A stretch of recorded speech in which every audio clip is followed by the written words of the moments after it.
But I remember I got a phone call one day, and this one company I never heard of called me up, and I started talking to them about what they needed. And you ever have that feeling like you have that call and you're like, I nailed it? Well, I nailed it, right? And I got that next meeting. And I remember going into their office. And I remember going into this office building, and it was huge. I mean, I was like, holy cow, I am so underprepared, right? Have you guys ever had that feeling? And I started looking around, and I'm like, crap, I'm in trouble. But at the time, I was probably a little naive. I was like, oh man, I could nail it. And I remember walking into the boardroom, and they had this long table. I mean, longer than this room, and all these people lined up. And I'm like, okay, I can do this. And I remember going through, the presentation. You ever had that feeling that you nailed it? Well, I didn't. And I learned from it. And I remember them saying, Jason, I really like what you guys have to offer. Can you guys put a proposal together? I said, oh, of course. They're like, how long will it take? I was like, I could do it right now. They're like, what? And they're like, you just learned about everything that we need. And at the time, so I was maybe 2 years into business of running an agency. And at the time I had a proposal, it looked kind of like this, and it had blanks. And so literally, I started filling it out in front of them. And I got the same reaction that you guys just did. And I was like, man, I don't get this. And they're like, Jason, we loved the process, we loved what you talked about, and we probably would have went with you. But the proposal process was less than desirable, and I felt like you weren't the company we thought you were, that you guys presented on the web, that you presented over the phone, and even maybe a little bit in the presentation. And I was some young punk kid, doing it, so I didn't know any better. And so the company was, no, where'd it go? Did I turn it off? Oh, the power button. That would help. Can I get the tall guy to turn on the thing? Let's see if he can do that. Oh, there he goes. Don't push the bottom button. All right, right and left? Yes. So this was the company I met with. And so I came back to the office and people asked me, who did you meet with? I was like, some Berkshire something. And my business partner was like, Berkshire Hathaway? I was like, yes. And he showed me the stock and I was like, crap, right? And so at the time, we were closing all our business, right, that we were getting. But we were going after a different clientele, right? And so there's different levels. And so I didn't think anything needed to change, right? And I wanted to win more business. And we all want to win more business, but as we kept moving upstream, we needed to change the process of how we were going about our sales process, our marketing, our proposal, and everything like that. And at the time, I thought I was the most interesting agency in the world, right? And you guys may think that. You guys, some of you guys actually were probably doing an agency well before me. And you guys may think you have everything figured out, just like I did. But there's certain things that we may cover today that you may take away, and hopefully you learn so you don't have your Berkshire Hathaway. And I always tell this story because I would love one day to Berkshire Hathaway to start engage with me, and I'd be prepared, right? I'd be prepared for it. Now the other thing is you have to know your closing rate, right? And you guys are all HubSpot users, so you guys probably all know your closing rate. But what is it really? I mean, so our closing rate was over 80%. And until you really measure it, you don't know if things need to change. And so the thing too is as I started looking at the closing rate that we had, and it was high, I was like, well crap, I need to charge more, right? And so it's all about raising your prices. And some of the projects that we took on, I literally was losing. When I started measuring our profitability, probably around year 4, right? I mean, when I started my agency, I didn't even know what an invoice was, right? So I took a lot of hard lumps. But around year 4, I started measuring like how much money I was actually making. We were losing money on 60% of our projects. I was just lucky 40% were extremely profitable to keep us in business. And so one of the things, when I start working with people or I start asking people questions, you can raise your rates right off the bat. It's all about knowing the value that you provide and really raising your prices. Because if you're not charging the right amount, people are going to look at you like you're not serious, and you're going to have another Berkshire Hathaway, story. And the reason why I tell you this is you really need, there's been so many people that the easiest way to make more money is to raise your prices. But what's stopping you? What's holding you back from really raising your prices, right? It's between your ears. You guys aren't measuring the value. You guys have a great tool with HubSpot, so you can measure the return, you can measure the leads, you can measure the opportunities, and all of these things. But now you got to really put a value on what you guys are doing. Now let me give you a little context, other than the goofy intro that my assistant gave. So I'm a husband, I'm a father of 2 crazy boys. This is us at the zoo, and we're having a lot of fun. And I help agencies really scale. Now, I also have a smart agency Masterclass. It's a weekly podcast where I interview really cool people. Like I interviewed Peter from HubSpot. I interview like Scott Monty from Ford, just to give you guys perspective of how to get into these bigger clients, right? And I'll give you some links to go to later on. But it was me for a while. Like I told you, I started in 1999, and I remember hiring that first employee, and you trying to get over that hump. And you guys may be in that hump now, or you may be coming up to another hump. But then I remember hiring more and more people. And the biggest difference from us back in the day to where we got was all the systems that we created. And so today what I'm going to talk about is just one of the systems on how you guys can convert more and charge more. Now we work with really cool clients from Lotus and AT&T and Coke and just to name a few. And then I was lucky enough to sell the agency in 2011. Now I wasn't looking to sell it. It was just we built a business that was extremely profitable that did not need us anymore. And that's what all of you guys need to be doing, right? All right, so now a lot of you guys may be like this picture, right? You guys may be really frustrated because you're talking to the wrong prospects. How many people have talked to a prospect and you guys feel like you nailed the presentation, you feel that you nailed the phone call, only to find out that they weren't the authority. They weren't the ones making the decision. Or the dreaded budget question, right? I don't have the budget, right? I want the Facebook, YouTube, and in the manufacturing space all put together for $2,000, right? It's just not gonna work, right? And so one of the best ways in order to figure this out right in the very beginning is what I call NBat, right? And so NBat stands for need, right? You have to make sure that whatever you're chatting with them, and I went through NBat within the first 5 minutes of a phone call to make sure I was talking to the right people. So I'm trying to figure out what they need, can I actually deliver that? Rather than like, if I'm an inbound agency, I've never designed a website, I'm not gonna attempt to design a website because you're going down a rabbit hole you shouldn't unless your whole business is gonna go down there. The next is budget. How many people hear this all the time? Well, I don't have a budget, or you tell me what it's gonna cost, right? What do you guys do? Do you guys move on, right? Or do you stop and say, we need to know the budget? Now, I'm gonna give you how I got the budget 100% of the time. Every single time. It never worked. And there was 2 ways. Now, it has to fit your personality on the first one, right? So I kind of joke with people. I kind of mess with people. So whenever I would ask, I say, okay, what is your budget for this particular project?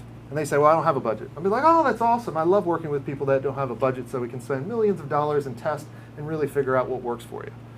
And they'd be like, kind of, shit, what do I do, right? They'd be like, oh, so you do have a budget. And then I would be the reverse auctioneer. And I'd say, okay, so is your budget $1 million? Is it 500,000, 400,000, 300,000, 200,000, right? I keep going down until I see kind of their eyes kind of flicker, right? I'll be like, oh, so it's right around this kind of range? Oh, I'm just kidding with you. I just need to know some kind of range so I know if we're the right fit for you. And then, you do that. Now, by doing this, you're going to figure out if they're the right fit for you. And you're also going to figure out what do they anticipate it being. So a lot of times, I think most of our average websites were around 80,000. Okay, that was kind of like our starter, right? And this was for maybe like a 15-page website. So if I found out that this, like Aflac, was anticipating 250,000 for this website, right? Am I going to pitch 50,000 or 80,000? No, they're going to laugh at me. I'm going to pitch right around where they think the value is, as long as I can provide value. So that's why the budget is so important. Like I only had one time, one customer, I gave them a proposal and they said, Jason, double it, because I really like your process. All the other people said no, right? If we were way under. Because what are they going to do? They're going to look at the highest, they're going to look at the lowest, and they usually go with the middle. So finding out the budget is so important.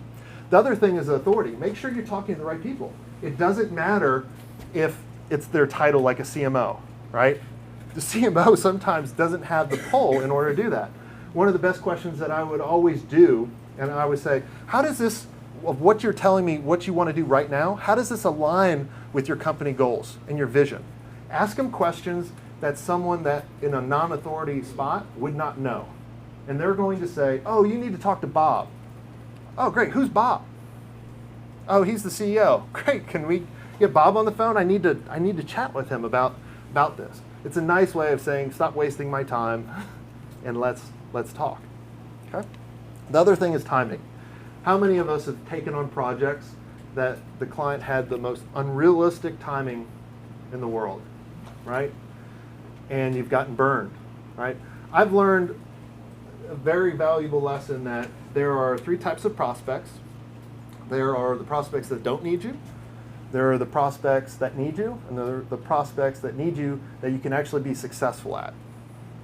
And you want to go after the third. When you start taking on clients, just because of the money, it's going to hurt your opportunity cost later on.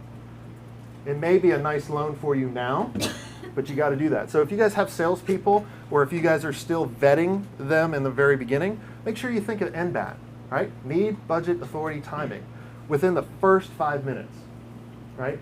I wouldn't let my sales guys come to me with an opportunity unless they vetted this process. All right, so now that we've qualified them, the next thing what I'm doing is trying to change the conversation, okay? So many people think about, they want to focus on themselves, right? But who are the stars? It's them, right?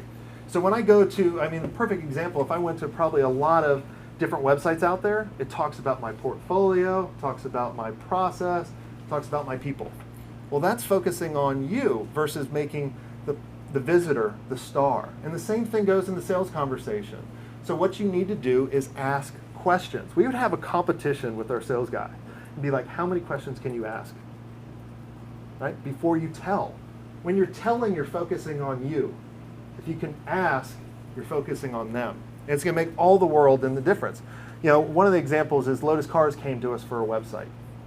Okay? They said, Jason, we want a website for this new car called the Evora. It's their 4-door sports car back in the day. And it's like, great, you know? And then I started asking them questions, the right questions. And it led to a huge marketing automation email campaign that we did.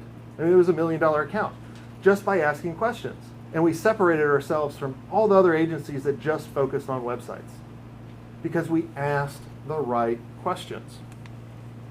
Now, one way that I would always help people remember what are the right questions to ask were the 3 I's, right?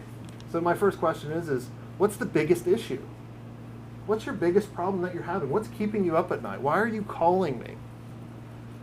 Right? The next is, what's the impact? Right? And you're trying to lead to, all right, so if your biggest issue right now is you don't have the right leads, and they're coming to you for writing content, and basically the questions I would ask is, okay, what's it costing you for taking on the wrong client? And they would say, whatever. And I say, well, how are you generating your leads now? And they would tell me, all right, and how many leads are you converting to opportunities? How much are those opportunities? And I'm starting to build kind of value. And I'm like, okay, and so if you can get these amount of leads, and a lead is worth $1,000 to you, you know, how much money is it costing you if you don't change anything? And so they're automatically putting a value on what it costs them, right? And so that's kind of the last thing. And then asking them, how important is it to you in order to, you know, make a change? Because you only want people that are ready to take action. Because I always hated when people call me up, I'm just doing research. Great, here's my site. Go research. You let me know when you're ready. And you make it exclusive, right? I mean, you're not a jerk about it, but I mean, I don't have time. Like, I would always laugh when people would ask me for an RFP. You know the 2 winners of every RFP? The one that wins it, first one out, right? We would only do RFPs if we actually wrote them. RFPs are already decided well begin, unless you're going after government. If you're going after government, that's a whole other thing, right? But you know, the cool thing is when you come up with the 3 I's, it really controls your follow-up. How many of you guys have called someone up and said, I'm just checking in to see if you made a decision yet? And you basically look like this dude, right? You're begging for money. Versus saying, hey, Alex, I haven't heard from you in a while. Have you solved that $1 million problem about lead generation? No, I didn't think about it that way. Oh, great. Is generating leads and that's costing you $1 million, is that not important to you? It's the best follow-up strategy out there that you can do, other than sending them useful information, that kind of stuff. But it provides you a great way to follow up with them in order to make them take action. But it all starts with making sure you're talking to the right prospect, and it all starts with having the right conversation with asking the right question. And it's also, too, about speeding up the sales process, right? So a lot of you, right, or this is what I used to do, is I would be like, I want that predictable revenue, right? I want that retainer that I want to go after. And I was selling it the wrong way, right? And I wanted to make it very easy for them to work with me. But when you have like a $30,000 a month retainer, it makes it very difficult. It's a long sales process, especially when you lock them in for a year. So I wanted to make it easy for them to make a decision to start working with me. And one of the ways that I did this is we came up with this kind of sales offering funnel. And we started with thinking about what's the foot in the door of how could we get in and have some success. And a lot of times when someone would call me up, they would say, all right, Jason, I have this particular problem. I can't really explain it too much, but I want you to solve this problem. And I said, okay, well, let's step back. Let's set up a discovery meeting, and I would charge for it. Before then, I used to give that away for free.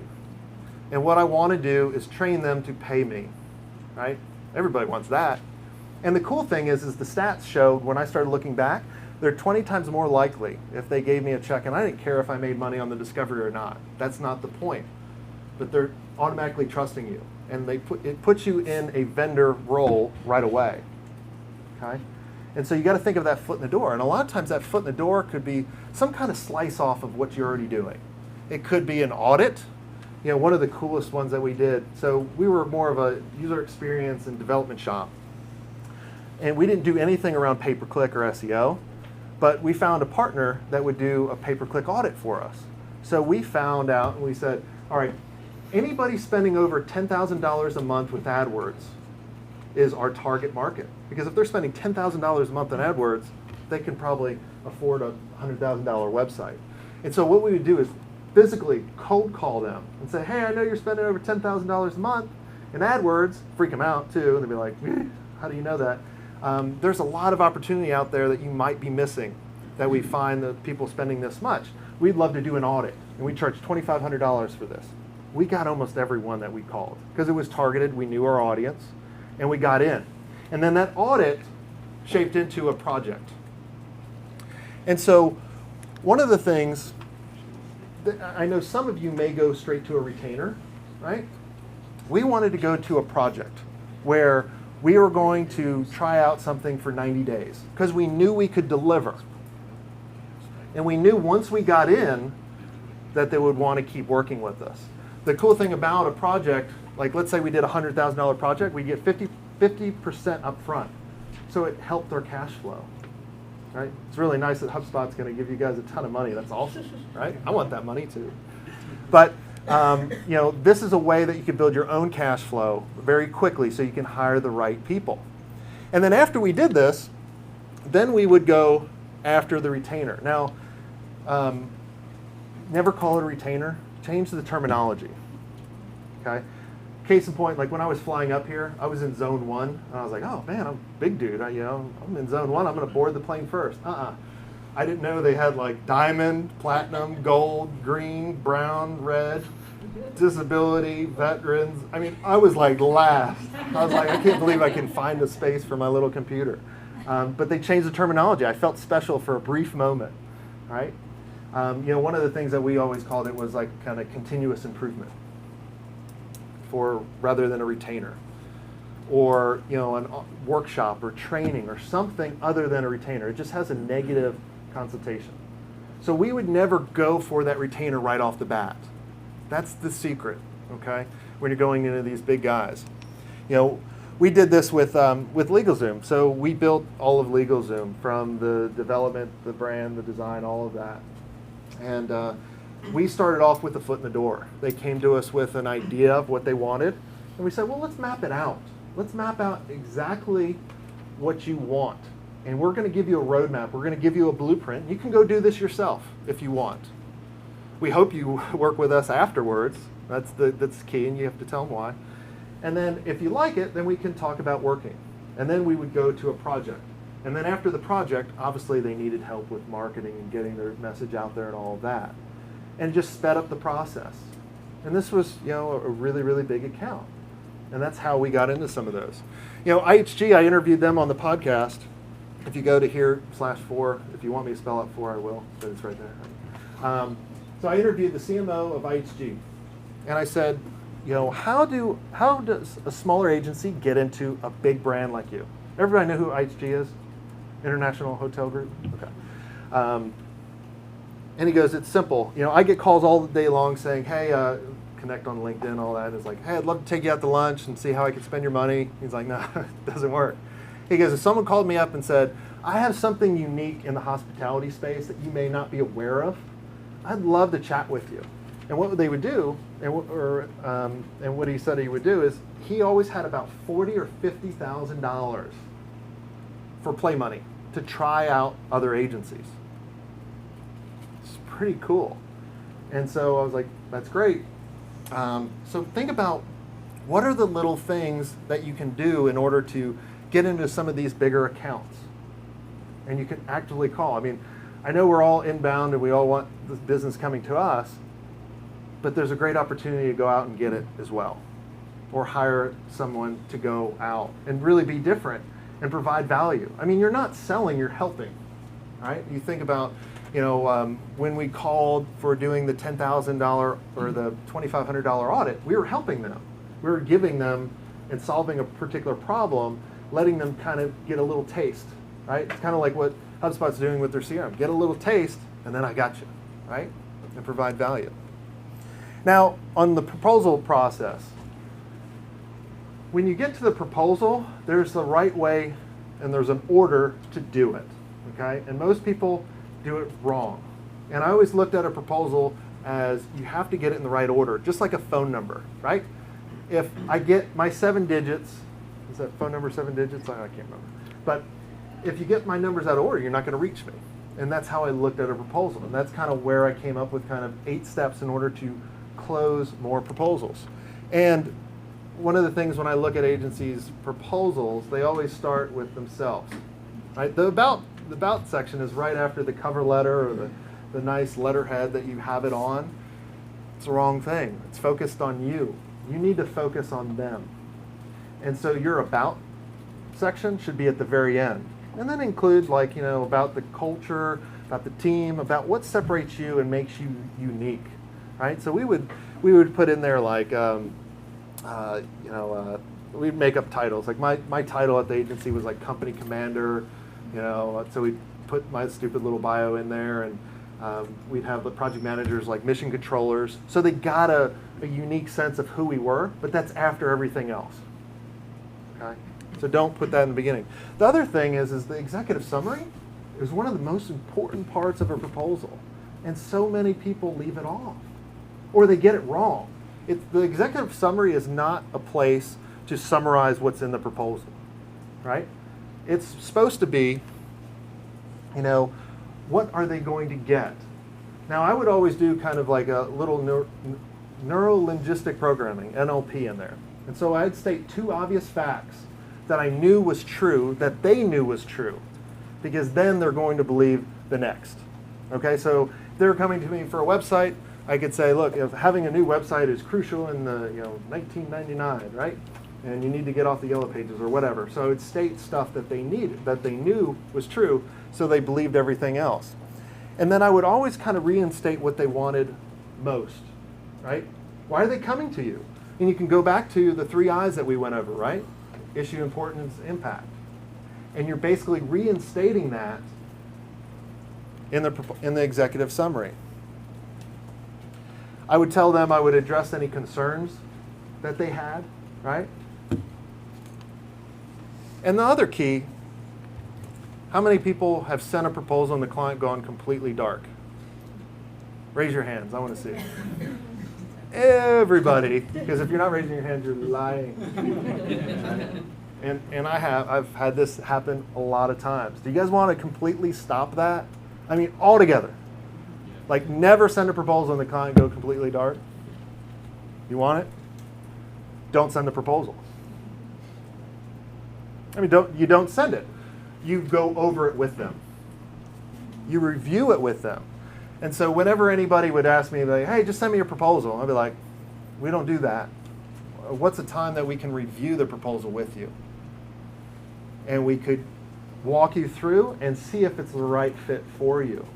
Now, before we even kind of review the proposal, what we were doing too is we would send little bits and pieces of chunks of the process to them. So it's not like we're waiting and holding everything and kind of hoarding everything in the back and going, surprise, here's the proposal. Like, we're constantly building the proposal with them. That's the secret of doing a proposal that converts, right? You have to build it with them so they're familiar with it, and then you can kind of change and have contingencies built in. So let's say, for example, someone came to me for inbound marketing, website, and SEO. And I start going over that, and then I start realizing that they may need mobile responsive because mobile again just came out, right? So then I can start talking to them about that versus presenting something that they don't need in the proposal that's going to confuse them, make it harder to make a decision. So you want to build it with them. And then, like, I know what a lot of you are saying is, like, they're not going to, they're just going to say, well, just send it over. And you have to be at a point where you'll actually turn down work and say, we may not be the best fit for you. So if you want us to do a proposal, we're happy to, but we're going to pick a particular time and review it. And if you can't do it in person, obviously that's the preferred. Do it over the phone, Skype, Google Hangout, whatever. The technology's there, or GoToMeeting. But that will stop from your proposals going completely dark, and then you'll be able to follow up. And most of the time when you get to the proposal, you should almost be at a closing stage anyway, right? Because now they know the value, and the proposal is literally there just to protect you and to educate them on the final details. Like, if you're not presenting that to the authority, you've already messed up, and you got to kind of reset and go back. Any questions so far? I have a question. Yeah. So once you have the review meeting, did you send the proposal after that? We brought the proposal. Once you've got. Yeah, so we'd have a couple meetings leading up. Uh-huh. So we were like, okay, this is everything that we talked about. We would walk them through everything, and we'd be like, are we ready to go? And they would sign it there. Yeah, because So. I just recently did this, and I did chunks, because after the first phone call, I had a lot of questions. Yep. So I followed up with a lot of questions, got more input. Yep. Just kept reiterating, this is what you're asking for. And then I put the proposal together, because that's what the prospect wanted. And I set a meeting, and I went all the way through it. Yep. And spent a weekend. Yeah. So. Yeah. I mean, But I did send it over. Yeah, I mean, basically, before you even put the proposal, I mean, you're kind of agreeing on terms and pricing and services. Be like, look, I understand your biggest challenge, and you need X and Y and Z. Do you think this is a good plan? We feel it's going to take X, Y, and Z. Is that agreeable? And they're like, yes. And be like, great, we're going to put a proposal together for you in order to do this. And it's just a formality.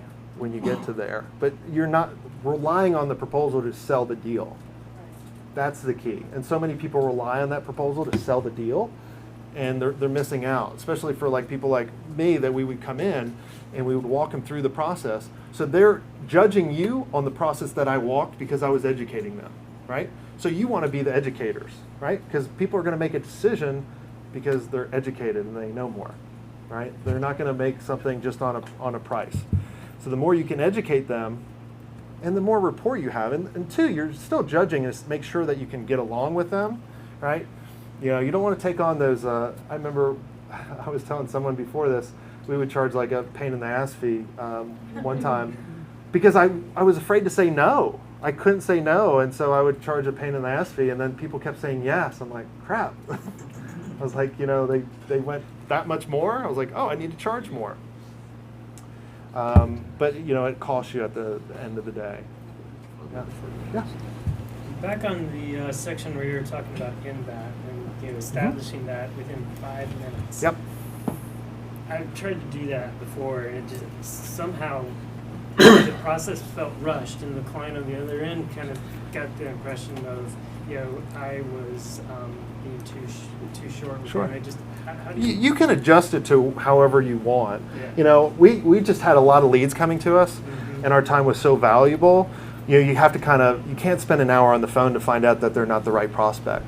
So if it's 15 minutes, 20 minutes, it's better that than an hour or a week or a month, right? I mean, so, you know, and you just have to figure out what works for you. You know, what works for me and my style will be totally different for someone else, right? My style is kind of, I'll play with you, joke with you, tell you I'm a horse jockey, whatever it is, you know, and then see how I can help you out.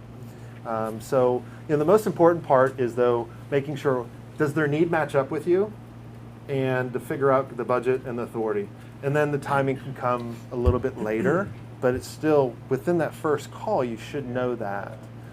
And then it's all about just asking the right questions. And, you know, some of the things, too, is just rehearse it in front of a mirror sometimes. I mean, you know, just write down a script, and then you'll do it a couple times, and then you'll be good at it. But it just takes practice. And takes your Berkshire Hathaway mistakes, and, you know, just to figure it out. Because you want to be, you know, you never want to be too low or talk to the wrong people. You know, it makes a big difference. So my thinking on this, like, you know, you talk about Berkshire Hathaway, AT&T, and you suggested this idea of this face-to-face, like figuring out the budget. My biggest concern is being underpriced, really. Yes. With those kind of clients. But if you can't do that face-to-face, how else do you approach that? Well, you can do it online. I mean, or over the phone. You know, we did that all the time. You know, you just have to kind of ask for the range. I mean, and this was over the phone most of the time when they're talking. Yeah. And now, too, the other thing, when you're talking to some of the big clients, you know they already have huge budgets. Yeah. And it's just like, dude, what kind of range are you guys trying to stay around? And you just ask them. I mean, it's amazing if you ask people a question, they're programmed. And here's another one, too, and this will work on your kids for those that have kids. You ever ask like people and they're like, I don't know. And I always say, well, if you had to guess, what would it be? Like my kid, like, light the rug on fire. I don't know who did it. If you had to guess. Might have been my little brother. Okay. Right? Works with people with their budget, too, or what they need. But did you ever find when you got in there that, oh, crap, the decision-making process when we're trying to get something approved is so complicated, like, now I'm losing my shirt? Yeah. Yes, and Okay. that was the 60% I was losing money on. But then when we started making sure that we went through the NBat and we asked the right questions, we knew what the range was. Right, but then you also understood what it would cost to service that account? Yeah, so measuring, that's another key point. So her question was, how do you make sure you don't lose your shirt after you engage? It's about measuring your time and making sure your team tracks, you know, all the time that you're spending on your projects. I mean, even down to the T of you tracking. Now, I was like, dude, I'm the CEO. I'm not tracking my time. And, you know, I was like, my people are going to do that, which is stupid. You know, I should have done that. And I actually started tracking my time in this kind of business to see how much I work or how little I work. And it's easy. I mean, you just literally at the end of the day be like, I spent 5 minutes on this, 10 minutes on this, hour on this, and then you can figure out where your time's going. And then before we would estimate any project, we would go back, we use a great software called My Intervals. It works like Basecamp or some of the other ones. And we'd go, all right, this particular project, it looks very similar to the one that we did before. How much did that take? And then what we would do at the minimum is we would raise it 25% for profit and 25% for the unknowns. So immediately, whatever, like if it cost us, like it was going to take us 100 hours, I immediately bumped it up 50 hours on top of that, at the minimum. Now, if their budget was well above the 100 hours, I would go at them for that. But I had a baseline. I would never just, if my developers told me it was going to take 100 hours, I was like, yeah, you're the most optimistic people in the world. Developers are the worst estimators ever. It was like 200. And no, it's like 1,000. Right? They never know it. Oh, you want it to work. Yes. Oh, you didn't talk about testing and all these other things. So you got to kind of look back, and when we started tracking the hours, then you can actually go back and really figure it out. That's the key. But until you start measuring it, you're guessing. So we measure internally. The thing I've occasionally found is when we work with a very large business, they have a consensus building culture, which tends to add a lot of expense and time. Mm-hmm. So that's where I've ran into that issue. Yeah. And then and sometimes I've not known that going in, so I've learned to find that out kind of up front by asking the right questions about how we're going to actually execute. Yep. But then it's just kind of like you say, just adding buffer. Yep. Yeah, and the other thing too that that we did that I think would work for you guys, or I know it works for you, is add in a couple different milestones in order for them to chat with you, right? So if you go to my website, you guys can kind of see it in order. Like if someone wanted to work with me, they basically go through this kind of squeeze page. It's like name, email address. That's it. Make it really easy to see if they indicated interest. And then the next page talks about the details of why, how I work, how it works, who it's for, the criteria. And you list a criteria. When you list a criteria down, now you're speaking to someone. Because now you're making it a little more exclusive versus like, I help everybody. It's like, yeah, I've heard that. But if like so many people, like I find a lot of people through Facebook, right?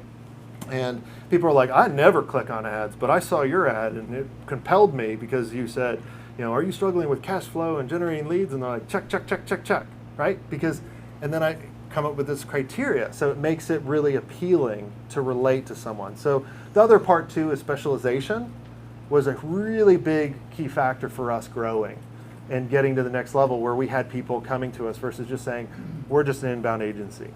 If you say that, yes, you're just an inbound agency. Versus like we're an agency that gets you X, Y, and Z for this particular market. And that's where I really saw like literally from one of the years we went from 3 million to 13 million in 1 year. And that's because we really specialized in what we were doing. And we became the best at that. So you guys got to really think about that. Now we're running out of time. I couldn't go through all the steps. I'll get your question. If you go here, you'll get the other steps. It's a 15-minute video, and it goes through the other steps that you need in order to close proposals.